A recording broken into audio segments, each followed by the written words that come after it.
Est-ce que vous aviez été interpellé? Qu'est-ce qui s'est passé? Non, je suis chez moi à la résidence. En définitive, le blocus qui a été mis en place pour des raisons que j'ignore pendant près de 2 heures a été levé. Et ils vous ont donné des explications pourquoi il y avait le blocus? Aucune explication. Tout ce qu'ils nous ont dit, c'est que personne n'avait le droit de sortir de la résidence ni d'entrer. Et donc, les visiteurs, les personnalités qui étaient venues me voir n'avaient plus le droit de regagner leur domicile. Et les enfants qui sont venus nous saluer n'avaient plus le droit de retourner chez eux. Et donc, le pays, personne n'avait le droit d'entrer. Donc, c'est sous ce régime-là de blocus que nous avons vécu pendant près de 4 heures. Est-ce qu'aujourd'hui vous vous sentez en sécurité, Président? Oh, mais nous ne sommes pas en sécurité, mais bon, nous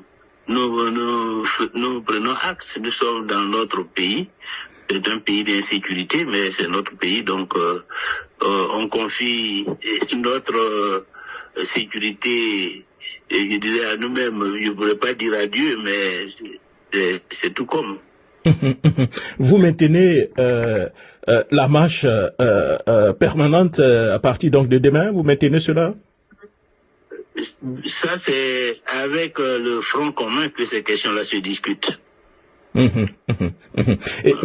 est-ce que vous... Si le Front commun a lancé un mot d'ordre, disons, comme nous l'avons toujours dit, nous sommes solidaires de tous les combats qui sont menés pour la liberté, pour la démocratie dans notre pays. Mais pour le moment, vous n'êtes pas libre, vous n'êtes pas en liberté, c'est bien ça? Comme je dis, vous êtes chez vous, vous ne pouvez pas sortir, c'est bien ça? Pour le moment, le blocus est levé, donc je considère que j'ai le droit de partir, en attendant de savoir qu'est-ce qui se mijote par la suite, parce que je suppose qu'il y aura une suite. Ils ont peut-être fait un repli tactique et qu'ils reviendront d'ici demain matin. Bon, je sais pas. Donc pour le moment, nous sommes là libres, mais nous sommes un peu, je dirais, l'épée de Damoclès de l'arrestation pèse toujours sur la tête de tous les Ivoiriens de façon générale et en ce qui nous concerne en particulier. La toute dernière question, quel est le message que vous avez pour les Ivoiriens qui vous écoutent en ce moment? Mais c'est de ne pas avoir peur, de ne pas céder à l'intimidation, ni au découragement, parce que la lutte pour la liberté est une lutte de longue haleine, est une lutte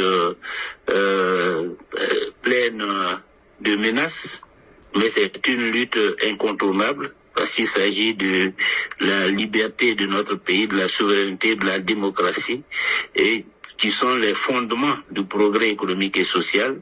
Et donc, si nous voulons avoir un grand pays, si nous voulons avoir un pays qui rayonne, qui soit prospère, nous devons savoir que nous avons des sacrifices à faire, notamment le sacrifice de nous battre pour que ce pays-là soit un état de droit, où les droits de tous les Ivoiriens sont respectés, où l'égalité est reconnue, où il n'y a aucun acte de dictature, où la justice est indépendante et où le pouvoir public respecte les droits de l'homme.